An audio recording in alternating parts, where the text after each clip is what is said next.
Me sa keni dëgjuar në kjo është një smundje gjitse. Dhe përderisa është një smundje gjitse, duhet të ishte një dikush, pak dhe nga efektivi nga spitali që na orienton dhe na thoshte që kjo duhen këto masa të mira.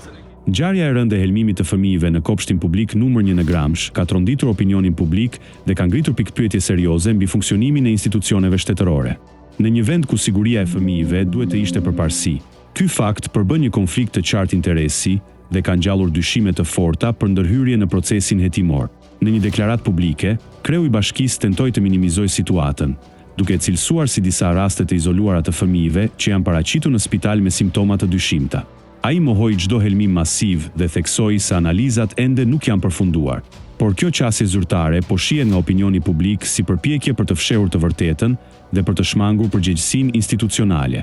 Në vend që të merreshin masa të menjëhershme për të zbardhur shkaqet dhe për të garantuar sigurinë e fëmijëve në institucione publike, situata rrezikon të mbyllet në mënyrë të paracaktuar, përmes një sistemi drejtësie që në këtë rast, sipas kritikëve, po përdoret si mburojë për të mbrojtur pushtetin vendor. Rasti i Gramshit po shihet si një provë e rëndësishme për integritetin e institucioneve dhe për gatishmërinë e drejtësisë për të hetuar panshmërisht edhe kur përballë ka njerëz me pushtet.